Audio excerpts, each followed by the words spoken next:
जीवन जगले देशासाठी, देशच होता त्यांचा प्राण. जीवन जगले देशासाठी, देशच होता त्यांचा प्राण. स्वतंत्र केली भारत माता, ते गांधीजी फार महान. स्वतंत्र केली भारत माता, ते गांधीजी फार महान. सन्माननीय व्यासपीठ, वंदनीय गुरुजन वर्ग आणि माझ्या मित्रमैत्रिणींनो, मी कृतिका दिनेश शेडेकर आहे. सर्वांना माझा नमस्कार. आज मी आपल्या समोर भारताच्या स्वातंत्र्य संग्रामातील प्रमुख नेते, सत्य व अहिंसेचे पुजारी राष्ट्रपिता महात्मा गांधी यांच्याविषयी बोलणार आहे.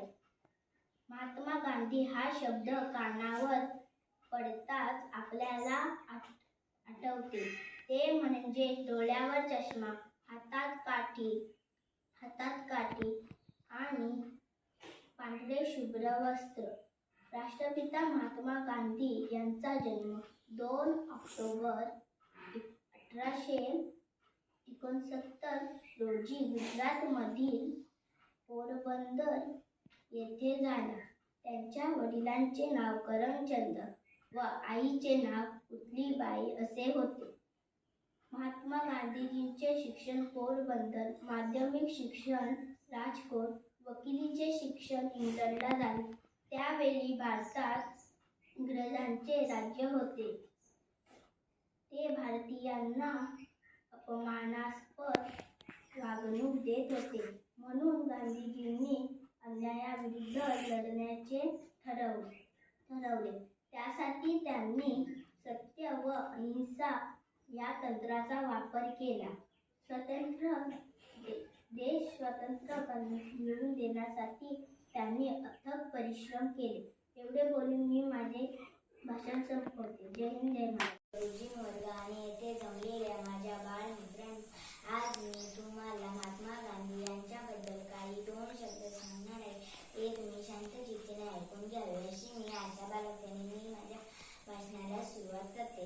महात्मा गांधी यांचे संपूर्ण नाव मोहनदास करमचंद गांधी असे होते. त्यांचा जन्म 2 ऑक्टोबर 1869 रोजी काटेवाडातील पोरबंदर येथे मोहनदास गांधीजींचा जन्म झाला. त्यांच्या वडिलांचे नाव करमचंद व आईचे नाव पुतलीबाई असे होते. त्यांचा मृत्यू 1948 रोजी सायंकाळच्या प्रार्थनेला जात असताना कोणी माते फिरूची गोळी लागून या महान देशभक्ताचा अंत झाला. एवढे बोलून मी माझे भाषण संपवते. जय हिंद, जय महाराष्ट्र. आज मी तुम्हाला गांधीजींबद्दल काही 2 शब्द सांगणार आहे. ते तुम्ही शांत चित्तेने ऐकून घ्यावे अशी मी आशा बाळगते. मी माझ्या भाषणाला सुरुवात करते. महात्मा गांधी म्हणजे भारतीय स्वातंत्र्य लढ्यातील एक थोर नेता. महात्मा गांधी यांचा जन्म गुजरात राज्यातील पोरबंदर येथे झाला. 2 ऑक्टोबर 1869 हा त्यांचा जन्मदिवस. त्यांनी शपथ घेतली होती की मायभूमीला स्वातंत्र्याचे वस्त्र परिधान करायचे ठरवले. जनता त्यांना महात्मा राष्ट्रपिता बापूजी म्हणत असत. एवढे बोलून मी माझे भाषण संपवते. जय हिंद.